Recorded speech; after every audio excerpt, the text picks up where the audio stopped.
Today on 2+U Nevada.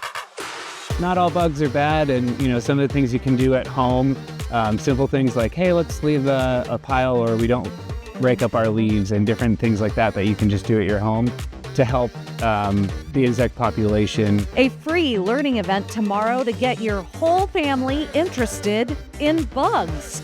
We're talking Wildlife Wednesday. This is a constant battle in our household, so I'm gonna throw Dave under the bus.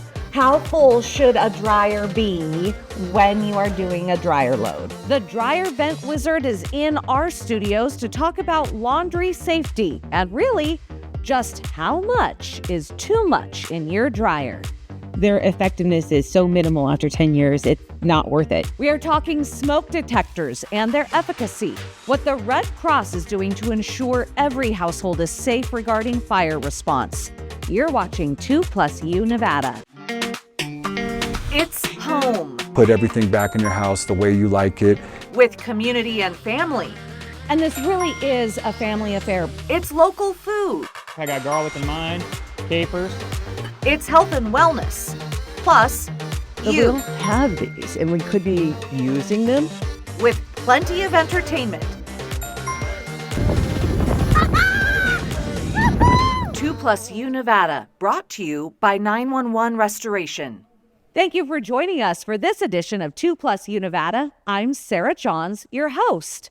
Wanted to circle back to a conversation that we had on our show last week. This year's flu season is a doozy. We chatted with District Health Officer Dr. Chad Kingsley, and at the time we spoke with him last week, our region had 1 flu death. Today, that number is at 4. So for everyone at home, if you are able to get a flu shot and have yet to do so, Northern Nevada Public Health has a free flu vaccine clinic this Friday. Check 2news.com for more information.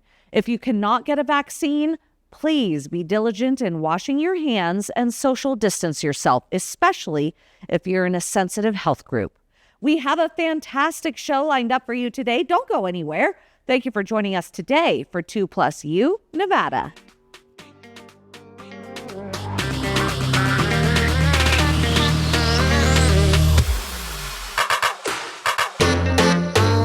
You are watching 2+U Nevada, and I'm so excited to have Gabe Barbato joining us this afternoon, ranger at Lazy 5 Park with Washoe County. Gabe, thanks so much for joining us. Yeah, thanks for having me. I am so excited to have you come here because I'm always looking for fun, free events for family that's informational, and I knew as soon as I saw this event that my kids would love it. Tomorrow, Wednesday of this week, you have a Wildlife Wednesday, and we're talking insects. Yep, we're going to be talking about the insect life cycles, so butterflies, bees, ants, and then some decomposer animals, and then maybe some of the cool stuff you can find and where to find them. So with these events, these Wildlife Wednesdays, these are things that you host monthly. So that's really cool to know. And it's at Lazy 5. Where do people go at Lazy 5? So it's in the Cottonwood Room, which is the big community building at Lazy 5. And then they happen on the second Wednesday of every month, except in June, July, August, and December. These are completely free. Completely free, yep. And so how do you come up with the topics for like tomorrow, talking about insect life cycles? And when you're going over these insects, what will we be learning? So we're going to be talking about their life cycles and how they develop from an egg up into adulthood and all the different versions of them and kind of where you can find them and learn more. And then we always at Wildlife Wednesday have a craft or activity or game or something that we do afterwards. So they're really good for kids, but also the information is great for people of all ages. We definitely have had adults with no kids come in and be like, this was fun, so don't think that, oh, this is just for kids. Right. And I don't want it to seem that way either, because there's also a lot of information, especially as we're entering into spring, knowing those bugs and knowing their use in our community, and that not all bugs are bad. Nope, not all bugs are bad. And, some of the things you can do at home, simple things like, hey, let's leave a pile or we don't rake up our leaves, and different things like that you can just do at your home to help the insect population survive and make it through the next season. What do you find are the most interesting insects that you're going to be talking about tomorrow? I'm always really interested in like the dragonflies, and the bees are really cool. Just some of the things that they do and how they develop. Especially out there at Lazy Five, and you take a look at, going north from our community, there are a lot of people who are now creating their own beekeeping or bee colonies. Is that what I say? Yeah, bee colonies. It's becoming a pretty popular thing to become a beekeeper, and we have a person that sells honey just up the street from us that we see all the time, and she's a pretty interesting lady. So it's always cool to talk insects with her. I bet. And then when it comes to the decomposers, why are they important? They help on all the plant matter, logs, even in plants and animals that die. They help break it down, return the nutrients down to the soil. It's not just earthworms. We have bunches of different beetles and other insects that kind of get in there and help break everything down. Otherwise, we just have piles of sticks everywhere. Sure. And when you're talking about these insects, are you going to have like hands-on demos of these insects? We have a couple displays of them, but there's not going to be any live insects. Okay. That's important to know. So, we have some cool displays and a lot of great videos and slides with information during the presentation, and then we have we'll be doing kind of a game afterwards. So this is tomorrow, and it's at 6 o'clock. So we're talking Wildlife Wednesday. It's at 6 o'clock at Lazy Five, which obviously has great parking. But do you have to RSVP, or can you just show up? Can you make that last minute choice to show up? Or since you have crafts involved, do you have to prepare for a number of people? Nope, you can just show up. We don't have any, you don't have to RSVP anywhere for this. You can find a whole schedule. If you just Google Washoe County Park events, you'll find our calendar. You could also follow us on Facebook at Washoe County Parks, or Lazy Five Park has its own page. Because beyond this, we have ranger walks, we have concerts, we have other things, not just at Lazy Five, at all the Washoe County parks. So that's a good thing to check. Pretty much all of them are kid friendly, but same thing, if you don't have kids, they're just as good. So come on out. And it's so good to get this information. It's so nice that you're offering it for free for the community, because again, this is education that helps us understand our ecosystem and where we live. And these insects, they are important to keeping our flora and fauna alive. Yeah, I mean, they're helping, as I said earlier, break stuff down. They're an important food source for our birds and animals all around. And then they're pollinating, so they have a very crucial role. And some of the things that people don't know, or I always get like, oh, I didn't know that, so if they're not just mosquitoes and the little biting things that bug you all the time, but we have some other cool insects that live around here. And it's so important that people remember our parks, our community parks. The Washoe County parks are so beautiful in our area, which is why we're so excited to have you joining us this afternoon. Just remember to utilize our Washoe County parks. Yeah, thanks for having me. This was a lot of fun. All right, Gabe, we'll invite you back. We'll have you back for more programming. Sounds great. All right, you're watching 2 Plus Univada.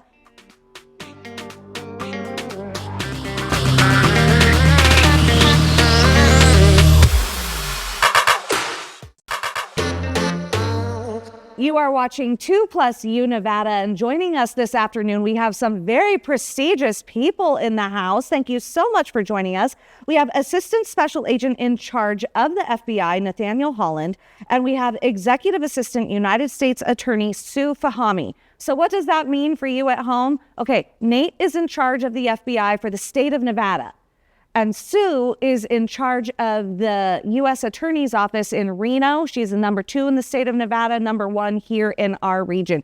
Thank you for being here and joining us this afternoon. It's really a pleasure to have you here. Thank you for having us. We really appreciate it. I'm really excited to have you both here, because I think it's so important that people get to know the people who are protecting us and how you are protecting us. So first and foremost, let's just talk about how a partnership between your 2 offices works. So I'll start from the FBI side of the house. So here in Reno, our main office for the FBI is in Las Vegas, and we have satellite offices in Elko, South Lake Tahoe, and Reno. And we have 2 squads, as we call them. We have a squad that represents national security matters and also a squad that represents criminal matters. And any of our cases that we have to prosecute, we also partner with the U.S. Attorney's Office. And another partnership that we talk about a lot is our task force officers, whether it's with the Washoe County Sheriff's Office, the Reno Police Department, Sparks Police Department. That's just a few that we name, but we do a lot of partnerships with our local, state, and federal agencies. Absolutely. And with those task force, I am familiar with, of course, HIDA, getting the drugs off of our streets, with I-80 and 395 being major connectors. That is really important for our community. So thank you. And then how do you get a case from the FBI? So we have our main office in Las Vegas and a branch office here in Reno. Our Reno office covers a lot of ground. We cover the 14 northern counties in the state of Nevada. And in our close partnership with the FBI, there are a few different ways we work on cases together. Sometimes it's more formal and we get a case file in, an investigation that's completed. Sometimes that's more of a white collar fraud type of case. But sometimes we have violent crime cases. The 14 northern counties encompass the majority of our tribal lands, which are federal lands. And we have homicides, sex abuse cases, embezzlement cases. Sometimes those cases, a lot of those cases are reactive crimes. So it might just be a phone call where an agent calls us and says, someone has been shot, someone has been hurt, and we need search warrants right away. We need an arrest warrant right away. So it could be more of an informal intake of a case. And you bring up our tribal lands, it's so important. And Nate, how important is it that your FBI agents have that relationship and can be approachable but through our tribal communities? There's got to be a lot of outreach there too. Yes, absolutely. And we're very invested in our tribal lands and our tribal communities. We actually have agents that are assigned to work what we call Indian country. And we have tribal members or tribal law enforcement on some of our task forces, our Safe Trails Task Force. And anytime there is, whether it's a homicide, kidnappings, any major felony crimes that happen on Indian land, we have agents that respond to help out our partners from the BIA and just a local Indian community. So let's talk about crime trends in northern Nevada. What are you currently seeing an increase of in northern Nevada? I'll say for the holiday season, we're looking at fraud, like in elderly fraud is probably one of the number one topics that we're kind of focusing in on. Northern Nevada, it's a retirement, we have a big retirement community. Yep. So those are our folks that are being targeted by the scammers, whether it's online, through emails, through text. So one of the things we would say is, don't get caught up in the scams. And if you're skeptical, let us know about some of the, calls you're getting, some of the things you're seeing online.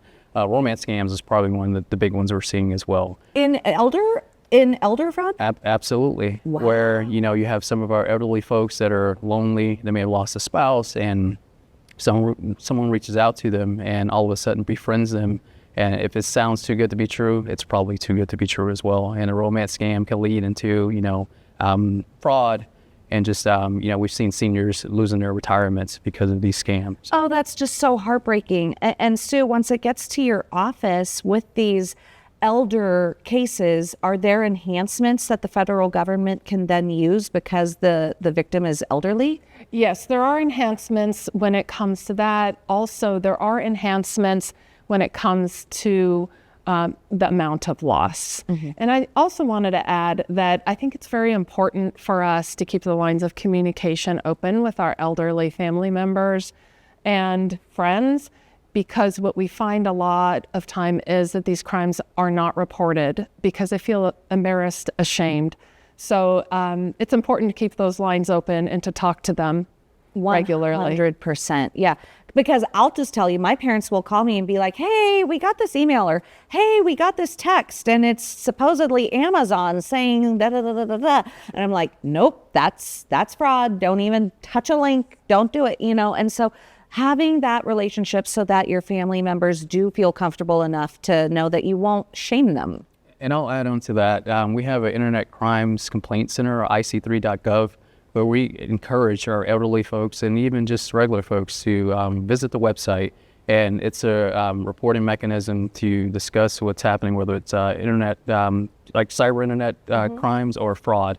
And it also provides education on some of the trends that we're seeing, not just here in Northern Nevada, but throughout the country. So, And when it comes to that, I'm curious because I know that you guys keep track of these trends. Even if we don't respond to those phishing attempts or those text messages, do you want us to report them to you? Absolutely, because sometimes we may see trends and, we gather the data and we can do like intelligence products to educate just local law enforcement and also the community about some of the trends we're seeing.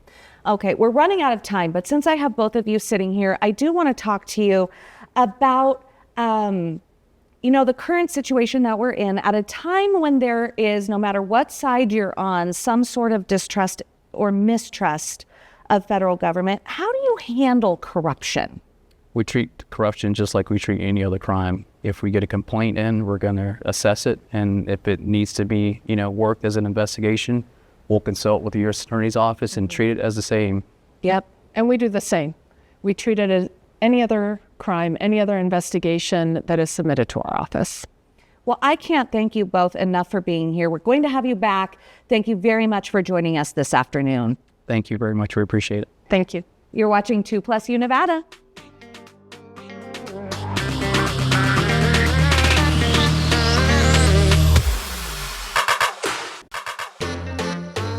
You are watching 2+ Nevada. So excited to have Jeff Knutson here with Dryer Vent Wizard. Jeff, I have used your services. You are so important for people when people aren't thinking about their dryer and home safety. Home safety. But you are absolutely a guy who can help prevent fires in a home. Yes, what we like to say is that we make our customers' lives a little safer, a little easier every day.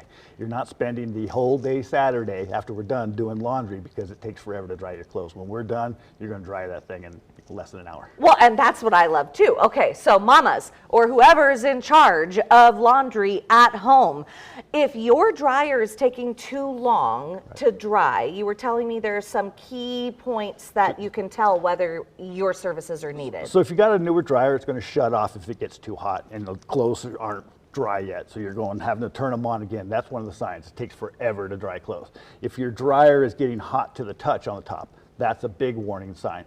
So what's happening is that your vent line is getting plugged up.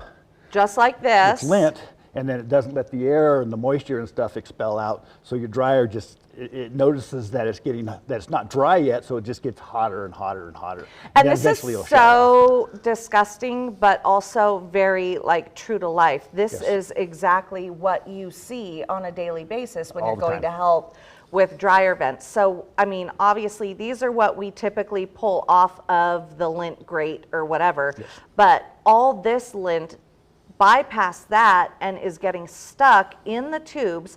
Now, what I find so interesting too is you were telling me, and Pat was telling me, when you serviced his home, some of these tubings go all the way up into the attic. So I think of it, the dryer just goes right outside, but it can be going up, it could be going down. These pipes go all different directions. All different directions. So if you're on a concrete slab, chances are it's going to go up to the roof, anywhere from 10 to 16 feet if it's a single story, sometimes even farther. And that's what this looks like. This is what we find quite often on a roof.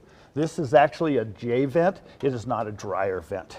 Okay. So if it's a tile roof, we can't replace them, but we take this thing apart and we'll modify it a little bit to increase the airflow and then put it all back together. Okay.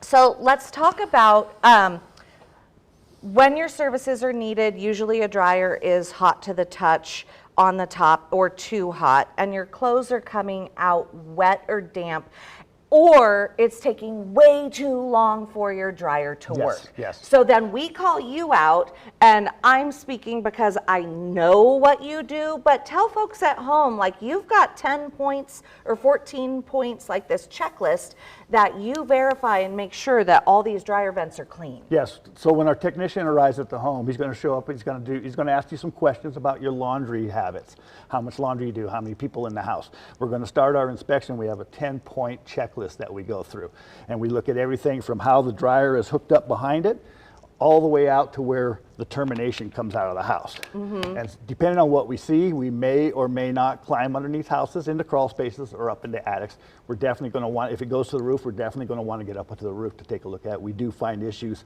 especially with this product right here. Okay, and then you just grabbed this. This is what I'm used to seeing on the back side of my dryer, but these are a danger as well because they can kink too much, right? Yes, like yes. if people like me push the dryer all the way back to the wall, and so with that you're getting far less movement. Movement of air, yes, and it'll cause some back, like I say, it'll cause some back pressure, and lint will build up inside these things. We still see some of this old white vinyl stuff. If you have this has got to go. Look at how it just broke apart. Just falls apart. Okay, and then the other thing that you were telling me, which I think is super cool, especially with the latest news that rats are, infesting yes, the yes. area and stuff like that. You have these super cool, what do you call these, where the air flows out? That's a termination cover. So a termination cover, and these are rodent proof. Yes. So let's talk about how these work, Well, because this is what someone might typically see on their home right now. Right, most likely you got that on the house. We call that a builder special. It's fairly inexpensive. We can replace those if you're worried about rodents and stuff. We like this one. This is a no pest cover. It's got two flaps, and what happens is that when it shuts off, the first one shuts. It's kind of a wedge shape. Yes, it I see closes that. nice and tight, and then this one shuts. Rodents don't have thumbs. They don't work in pairs. So they can't, one doesn't open up and say, hey, George, climb inside. Whereas this one here, lint builds up underneath it, and Yeah. it stays open. He puts his little nose in there, and boom, he's inside. Oh my gosh. And then you were also saying do not use duct tape around these outside. And explain why. Well, a lot of builders will use duct tape for the venting pipe, and if you've ever used duct tape in the sun, you know it doesn't hold up. Dryers are hot. The duct tape starts to fall apart and gets brittle and can cause leaks in the system. And Yeah. we look at that too if we need to repair it. It's supposed to be a metal tape. Okay.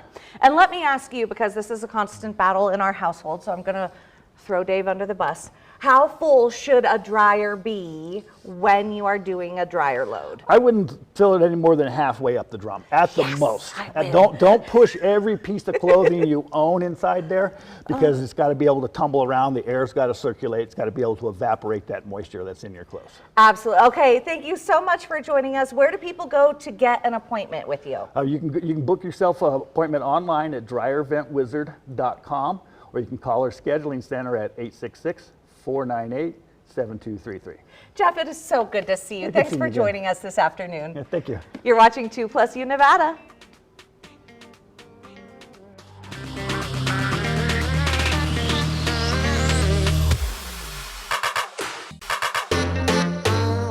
You are watching 2+ Nevada. Very excited to be at Animal Artistry. Kathleen Boyce, thank you so much for hosting us this afternoon. Welcome. And then we have Kathleen, we have David, and we have Stuart to talk with us about the sculptures that you guys put together. And I really want to call them sculptures because you are a known taxidermist around the world, around the country. You have clientele everywhere, it seems. And you're right here in the heart of Reno. Absolutely love the art that we can see when we walk through here. Thank you. Talk to me about the history and how this Animal Artistry came to be. Okay, well, my husband, Mike Boyce, started it in 1983. We started it in our garage, which the neighbors didn't appreciate. So we moved on to one small building, and then eventually ended up in these buildings here on Terminal and Vassar. Mike, though, started out as a hunter at a very young age and was so enamored with wildlife, the outdoors, and his father is an artist. It all kind of evolved into a very unique taxidermy studio. So Stuart, talk to me about the process, especially for local hunters, when they need to come, let's say they've got a really cool elk or, you know, something else that they've done locally. Sure. What's the process for them to get to you first? Well, most of the time they just arrive at the building. I accept them into the building next door. And when they arrive, we check in the skin, inspect it, make sure it doesn't have any defects that we need to make them aware of that might cause a difficult mounting process. But through that process, we then get to know the client, get to know what they're looking for, where they plan to hang it, and from there, we continue to go forward. It is very unique. And David, let's talk about the process, because I walked through your, what do you call it, where everybody Studio? does the work? Our home away from home. Absolutely. And talk to me about the process, because it's so interesting to see the mannequins and then how they turn into what looks like real life. Once they go to the tannery, then they're going to come to me. These are then preserved tan skins that we can soak, we can stretch, and measure them. And then after talking with the client multiple times on what they want, where they want it, could be simple as a deer head on the wall or an entire scene with lions and hyenas. So some of them get very complex. Once I know what they want, I can then start measuring those skins, go through my catalogs, order mannequins that are somewhat close. Nothing ever fits, so it all has to be custom designed. Once it gets here, then we'll start laying it out. Simple things like deer heads are relatively easy to do, so several of the people here, they're all in different training stages of work here. So they'll begin as preppers and assistants and then move up into doing taxidermy, deer, antelope. After they've been here multiple years, sometimes even 10 or plus, they'll move on to the bigger predators, the bears, the lions and such. So these are very specialized artists that we're talking about, because you go from the mannequins and then you have the skin prep, then you have the sculptures, and then you have airbrush artists. Yes, the airbrush artists will come in after the animal has been mounted and dried, sometimes for a week, sometimes for 6 weeks. They'll then take the animal and reproduce the soft modeling of the nose, the lip lines, the gums around the eyes, and maybe even the entire body if it's an African animal. So it has an extensive makeup session after the piece is done. And it's so important too, I'm sorry to cut you off, it is so important too for people to understand that this taxidermy art is also educational. You know, we were talking that Michael did the very first Cabela's in the Midwest. And just taking my kids to see, let's say, for example, the local Shields or the local Cabela's, my kids love looking at these animals, and it's an educational component as well. Yeah. Yeah, it kind of took the place of, the bigger city museums from Chicago, Pittsburgh, where I'm from, and the Carnegie, that people used to go as a destination and see wildlife. Now it's all online, you have everything, but to actually see an animal and look at it, Cabela's actually became a new destination point for hunters all over the world and the general public going to see that. So it's an up close thing. Smaller venues like here, we just have a very small zoo. Not many kids actually go to that zoo, but they can go to Cabela's and see African elephants. They can see giraffe. We've worked on 2 different Cabela's stores, and they were quite fun to do. A lot of big projects that the normal person, doesn't have in a room. But we're fortunate to have a lot of clients that have rooms bigger than this building. So they kind of give us carte blanche to do whatever we like. So it's whatever we can come up with. Well, this is an absolutely beautiful location, and we were just talking about your art of taxidermy, but there's more art here at Vassar and Terminal. So we'll talk about that in another segment here on 2+ Univada. But Kathleen, first of all, tell everybody how they contact you and where they should go to get more information. We have a very extensive website, animalartistry.com. Gives you all kinds of information, but our phone number here, if you have any questions, want to bring something in for us, it's 775-323 0203. We're here Monday through Friday, 7 to 3:30. Thank you all so much for hosting us. You're watching 2+U Nevada.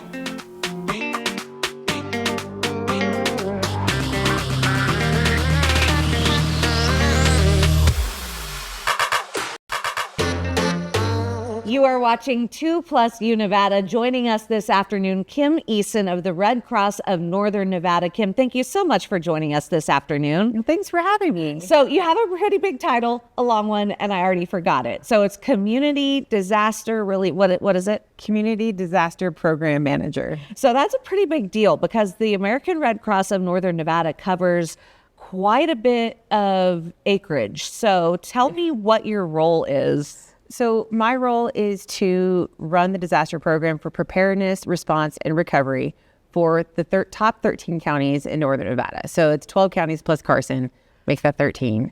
And yeah, so we just make sure we're prepared. We do preparedness programs. We also make sure we're ready to respond. So if something larger happens, we go to house fires all the way up to as big as we get. Yeah. So that's my job, is to make sure that we are ready and able to go. That is fascinating and fantastic. Thank you so much for what you do, because this is primarily volunteer work and community helping community, right? Yes. Yeah. Red Cross overall says 90% volunteers. Our chapter probably pushes a lot higher than that. Really? Mm-hmm. We rely heavily on them. That's so wonderful. So thank you to our community's volunteers as well. You obviously just came off a pretty big incident. I'd be remiss if I didn't mention the apartment fire in Gardnerville. You know, talk to me about what a situation like that looks like when you have multiple families displaced, and what's your role? So this one was interesting because it was really high winds and the fire was really, really hot. They actually had to evacuate a rather large area. So the initial call came in asking us to potentially shelter or to just, provide whatever support was there. And thankfully in Douglas County, we've got a great partner with the CERT team. So they were able to get an evacuation center opened.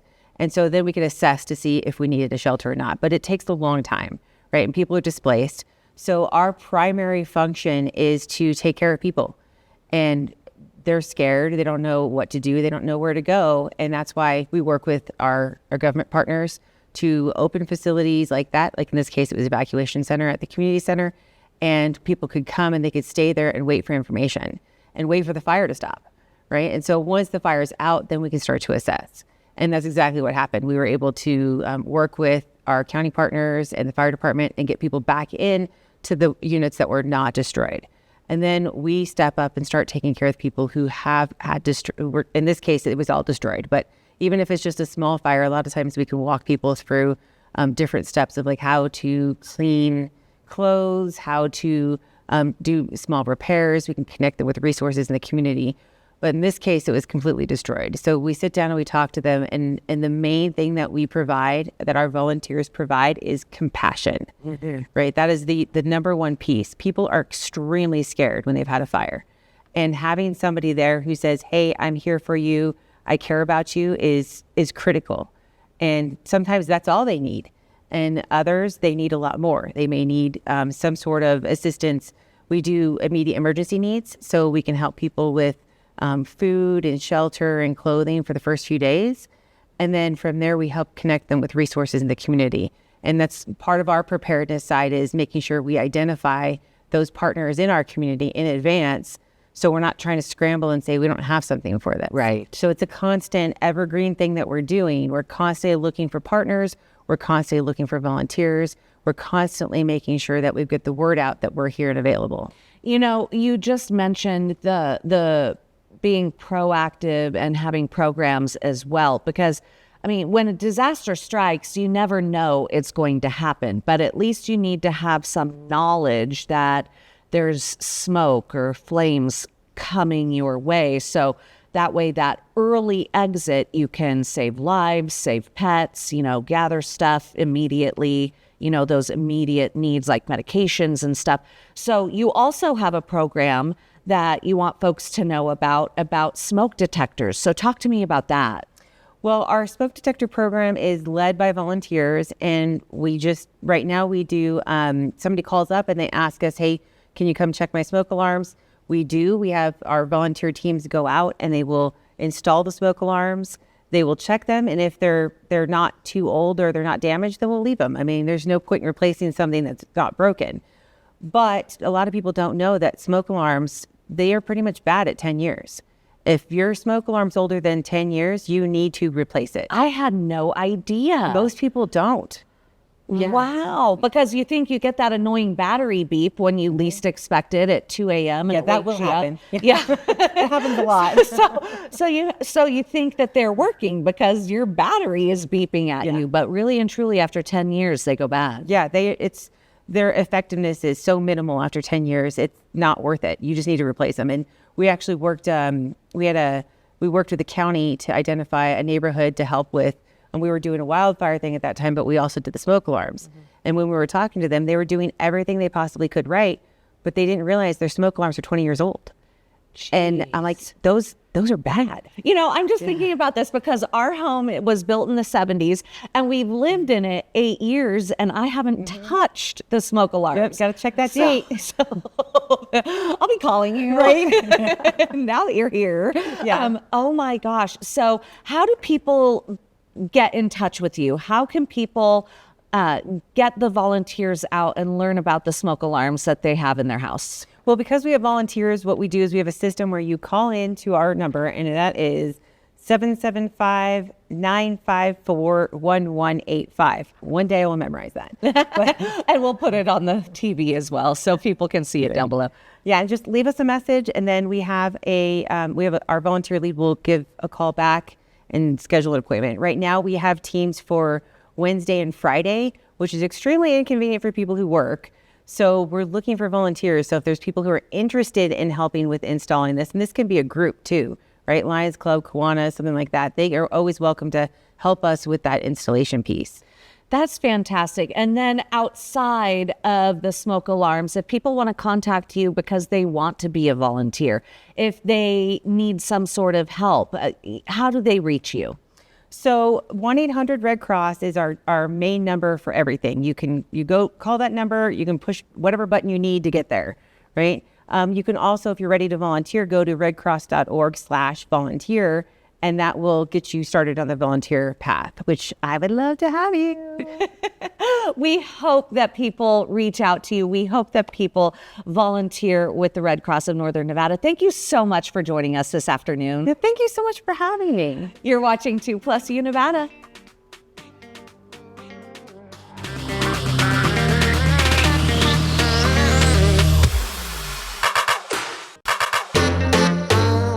Welcome back. We head to Indiana where memes about a busted pickup truck drove one community to help a man when he needed it most.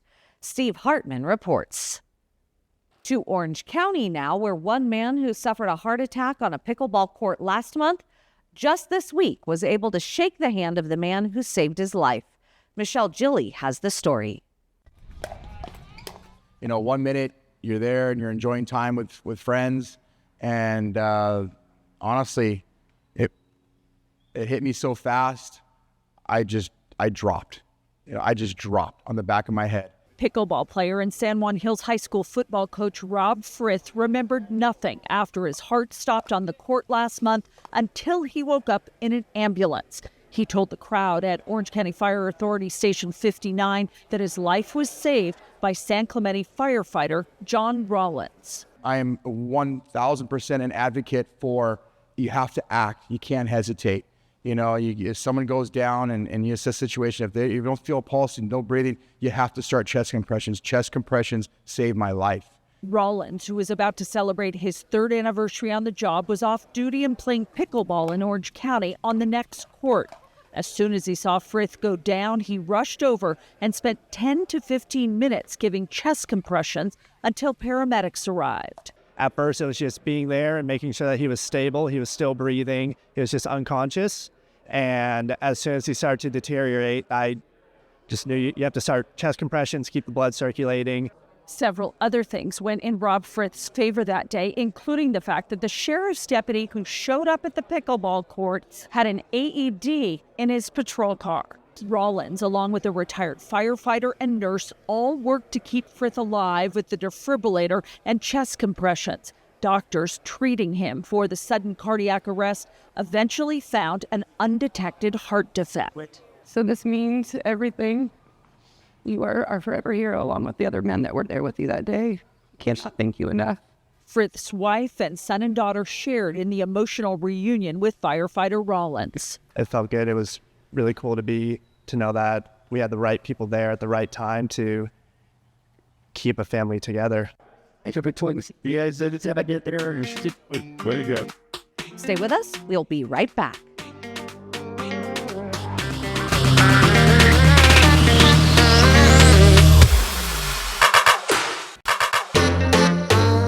Are you a business or nonprofit and want to be featured on 2+ Nevada? Have a Mom to Mom Monday, a Tried It Tuesday, or even a cute pic you just want to show us?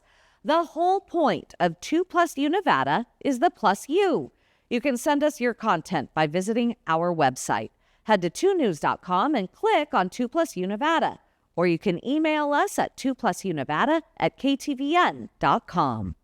Easter is about to get a whole lot sweeter. Peeps brand is reimagining Peeps with some unique flavors. It just announced this year's new flavors: Pop-Tarts Frosted Strawberry Marshmallow Chicks and Chili Lime Mango Marshmallow Chicks. Peeps' third new flavor, Peeps Sunny D flavored marshmallow chicks. That's it for this edition of 2+ Nevada. Thank you for inviting us into your home this afternoon. 2 News Nevada at 4 starts now.